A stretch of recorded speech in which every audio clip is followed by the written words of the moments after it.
പ്രധാനപ്പെട്ട ഒരു സംഭവമാണ് ഈ നമ്മുടെ നരേന്ദ്രമോദി സർക്കാർ കൊണ്ടുവന്നിരിക്കുന്ന കേന്ദ്ര പൗരത്വ നിയമ ഭേദഗതി ബില്ല്. അത് ഇപ്പൊ പലരും കഴിഞ്ഞ പ്രാവശ്യം 2019 ഇത് പ്രാബല്യത്തിൽ വന്നതാണ്. പക്ഷെ അതിനുശേഷമാണ് അതിന്റെ ബഹളങ്ങളൊക്കെ ഉണ്ടായത്. അത് മറ്റേതാണ് മറിച്ചാണ്, മുസ്ലിങ്ങളെ ഇവിടെ നിന്ന് ഓടിക്കാനാണ്. ഏതെങ്കിലും മുസ്ലിങ്ങൾ ഓടിച്ചോ? ഒരു മുസ്ലിമിനെ ഇവിടെ ഇന്ത്യയിൽ നിന്ന് ഓടിച്ചില്ല. ഇതെന്താണ്? ഇത് അന്നേ പറയുന്നുണ്ട്, അഫ്ഗാനിസ്ഥാനിൽ നിന്ന് പാകിസ്ഥാനിൽ നിന്നൊക്കെ ഇവിടെ കടന്നു വന്നിരിക്കുന്ന അതായത് പിന്നെ നമ്മുടെ ഈ അവിടെ അവിടെ പെട്ടുപോയിരിക്കുന്ന ഹിന്ദുക്കൾ, അവരിവിടെ കടന്നു വന്നു. അവർക്ക് ഇവിടെ പൗരത്വം കൊടുത്തിട്ടില്ല ഇതുവരെ. അങ്ങനെ വന്നിരിക്കുന്നവർക്ക് നമ്മൾ പൗരത്വം കൊടുക്കും. എന്നാൽ തീവ്രവാദികളായിട്ട് ഇവിടെ കുടിയേറിയിരിക്കുന്നു അഭയാർത്ഥികൾ എന്ന വ്യാജേന ഇവിടെ മറ്റ് പാകിസ്ഥാൻ പോലുള്ള, അഫ്ഗാനിസ്ഥാൻ പോലുള്ള, ബംഗ്ലാദേശ് പോലുള്ള രാജ്യങ്ങളിൽ നിന്നും അഭയാർത്ഥികൾ എന്ന വ്യാജേന ഇവിടെ കടന്നു വന്ന് തീവ്രവാദം ഇവിടെ ഭീകരവാദം കാണിക്കുന്ന സുഡാപ്പികൾക്ക് അവരുടെ പൗരത്വം റദ്ദാകും. അത് എത്ര കൊല്ലം അവരിവിടെ താമസിച്ചിട്ടും കാര്യമില്ല, അവരുടെ പൗരത്വം റദ്ദാക്കുക തന്നെ ചെയ്യും. എന്നാൽ ഇവിടെ കടന്നു വന്നിരിക്കുന്ന ഹിന്ദുക്കളായിട്ടുള്ളവർ, മറ്റ് ക്രിസ്ത്യാനികളായിട്ടുള്ള മറ്റു രാജ്യങ്ങളിൽ നിന്ന് കടന്നു വന്നു, അവർക്കിവിടെ പൗരത്വമില്ലേ? അവർ ഭീകരവാദത്തിൽ ഏർപ്പെട്ടിട്ടില്ലേ? തീവ്രവാദത്തിൽ ഏർപ്പെട്ടിട്ടില്ലേ? ഇന്ത്യ വിരുദ്ധ പ്രവർത്തനം ചെയ്തിട്ടില്ലേ? അവർക്ക് പൗരത്വം കൊടുക്കുക തന്നെ ചെയ്യും. അതിലെന്താണ് തെറ്റ്? അതിനാണ് ഇവിടെ പറഞ്ഞു വരുത്തി ഇവിടുന്ന് ഇന്ത്യയിൽ നിന്നും ഉള്ള മുസ്ലിങ്ങളെ എല്ലാം ഓടിപ്പിക്കാൻ പോവാണ്. ഇവിടെ നിന്നുള്ള മുസ്ലിമീങ്ങളെ എല്ലാം നാട് കടത്താൻ പോവാണെന്ന് പറഞ്ഞ് എന്തൊരു പ്രചാരണമായിരുന്നു. ഇവിടെ നിന്ന് ഏതെങ്കിലും മുസ്ലിം നാട് കടത്തപ്പെട്ടോ? ഏതെങ്കിലും മുസ്ലിമിനെതിരെ എന്തെങ്കിലും നിയമനിർമ്മാണം ഇവിടെ കൊണ്ടുവന്നോ? ഒന്നും കൊണ്ടുവന്നില്ല. പക്ഷെ കൊണ്ടുവന്ന മുത്തലാഖ് എന്ന് പറഞ്ഞ ഒരു നിയമമുണ്ട്, അത് നിരോധിച്ചു. കേന്ദ്ര ഗവൺമെന്റ് നിരോധിച്ചു. കാരണം ഈ മുത്തലാഖ് എന്ന് പറയുന്നത് ഇസ്ലാമിക വിരുദ്ധം തന്നെയാണ്. പക്ഷേ മതപട്ടന്മാർക്കറിയില്ല, ഇസ്ലാം വിരുദ്ധമാണ് ഈ മുത്തലാഖ് എന്ന് പറയുന്നത്. മുത്തലാഖ് ചെയ്യാൻ പാടില്ല എന്നുള്ള ഇസ്ലാമിൽ തന്നെയുള്ള കാഴ്ചപ്പാടാണ്. ഇസ്ലാം തന്നെ പറഞ്ഞു മുത്തലാഖ് എന്ന ഒരേ പ്രാവശ്യം ഒരു പെണ്ണിനെ വിളിച്ചു നിന്നെ ഞാൻ തലാഖ് ചെയ്തു, ഇങ്ങനെ 3 പ്രാവശ്യം പറയാൻ പാടില്ല. ഇങ്ങനെ 3 പ്രാവശ്യം പറഞ്ഞു കഴിഞ്ഞാൽ ആ പെണ്ണ്, ആ മുസ്ലിം പുരുഷന്റെ ഭാര്യാപദത്തിൽ നിന്ന് എന്നേക്കുമായി വേർപ്പെടുകയാണ്. അവന് പിന്നെ തിരിച്ചു പറ്റില്ല. തന്നെ തെറ്റാണ് ഈ മുത്തലാഖ് എന്ന് പറയുന്നത്. പക്ഷേ ഇവിടെ നമ്മുടെ ഈ മുസ്ലിമീങ്ങൾ ഭൂരിപക്ഷം എന്താ ചെയ്യുന്നത്? ഇങ്ങനെ മുത്തലാഖ് 3 പ്രാവശ്യം തലാഖ് കൊടുക്കും. 3 പ്രാവശ്യം തലാഖ് കൊടുത്ത് ഓടിപ്പോയി അടുത്ത് കെട്ടാം. ഈ പെണ്ണിനെ ഉപേക്ഷിച്ച് വേറെ പോയി അടുത്ത ഉടനെ തന്നെ കേട്ടാം. 3 തലാഖ് കൊടുത്ത് അടുത്ത് ഓടിപ്പോയി കെട്ടാം.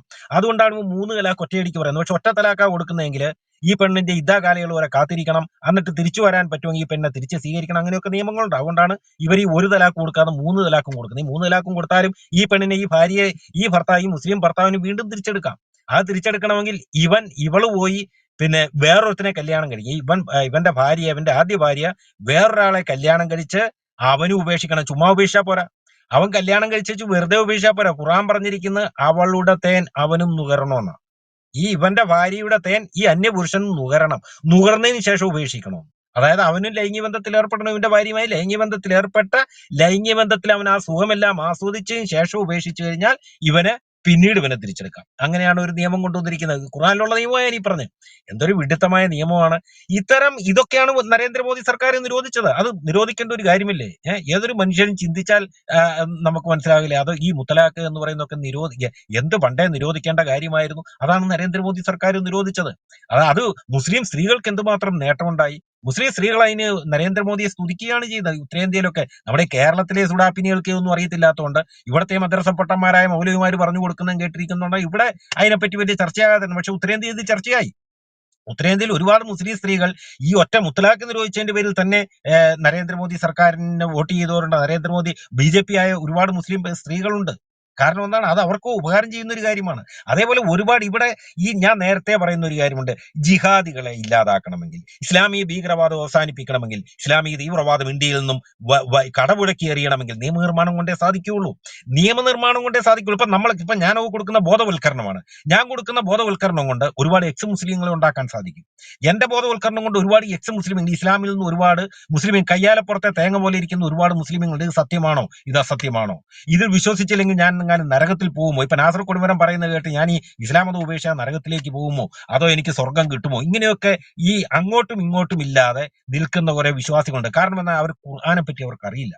ഹദീസുകളിൽ എന്താണ് പറഞ്ഞിരിക്കുന്നതെന്ന് അറിയില്ല.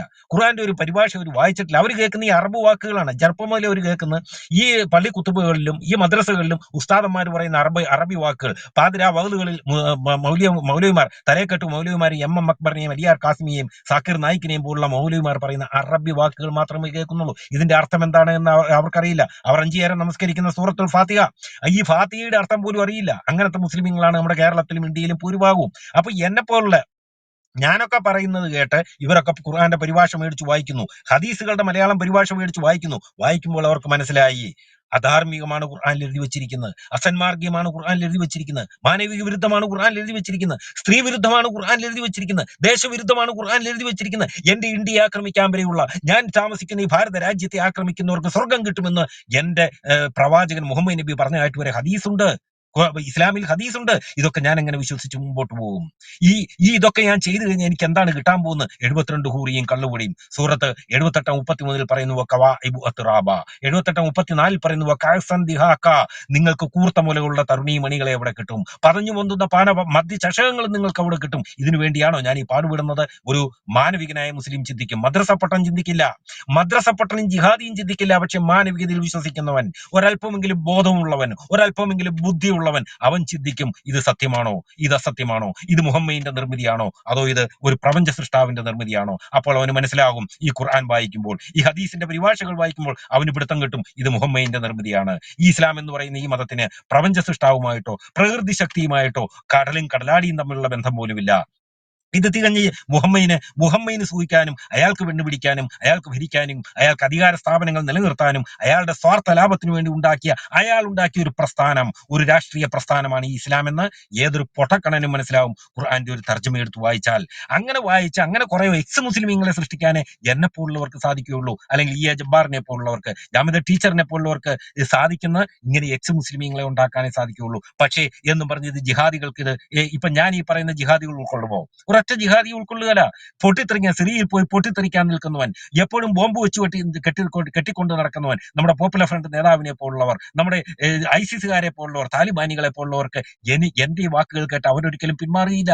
കാരണം അവരുടെ തലയിലേക്ക് മദ്രസ മുതലുള്ള 3 വയസ്സ് മുതൽ അവരുടെ തലയിലേക്ക് കുത്തിവെച്ച് കൊടുത്തിരിക്കുന്നത് ഈ വിഷമാണ്, ഈ ഇസ്ലാമിക മതവിഷം. ഈ മതവിഷം കയറി അവരൊരു മുഴുഭ്രാന്തനായിട്ട് നടക്കുകയാണ്, ഒരു മതഭ്രാന്തനായിട്ട് നടക്കുകയാണ്. ഒരു ഇസ്ലാമിക മതഭ്രാന്തനായിട്ട് നടക്കുന്നവൻ, പൊട്ടിത്തെറിച്ച് സ്വർഗത്തിൽ പോകാൻ നടക്കുന്നവനെ എന്റെ വാക്കുകൾ ഉൾക്കൊള്ളാൻ അവനെ ചെവി കൊടുക്കുകയല്ല, എന്റെ വാക്കുകൾ അവൻ കേൾക്കുക പോലുമില്ല.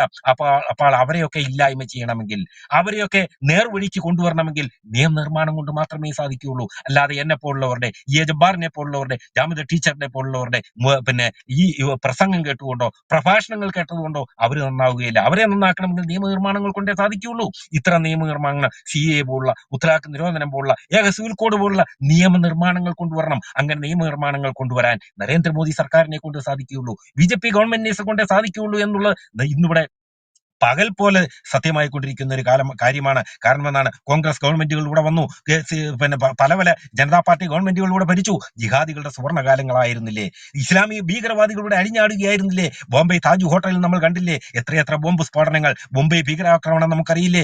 ജുമാ നടക്കുന്ന സമയത്താണ്, മുസ്ലിമീങ്ങളുടെ ജുമാ നടക്കുന്ന സമയത്താണ് 500ഓളം ആൾക്കാരെ പൊട്ടിത്തെറിച്ച് കാറുകളിൽ കൊണ്ടുവന്ന് RDX ബോംബുകൾ കൊണ്ട് ദാവൂദ് ഇബ്രാഹിമിന്റെ നേതൃത്വത്തിൽ ഇസ്ലാമിക ഭീകരവാദികൾ സ്ഥാപിച്ച് നിരപരാധികളായ 500 ആൾക്കാരെ കൊന്നൊടുക്കിയത്. അതിന്റെ പേരിൽ എത്ര ചോരപ്പുഴയിൽ ഈ ഇന്ത്യ മഹാരാജ്യത്ത് ഒഴുകി ഇല്ലേ? സ്വാതന്ത്ര്യം, ഇന്ത്യയെ വിഭജിച്ചു. ഇന്ത്യ എന്തിനു വേണ്ടി വിഭജിച്ചു? വെറും മതത്തിന്റെ പേരിലല്ലേ വിഭജിച്ചത്?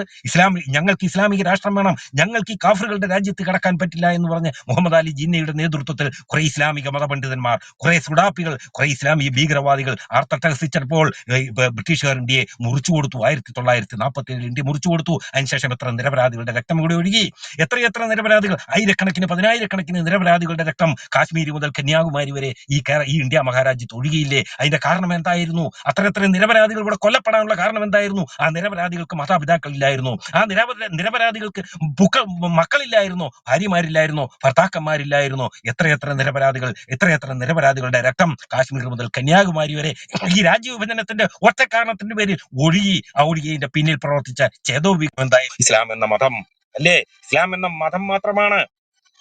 Okay, thank you.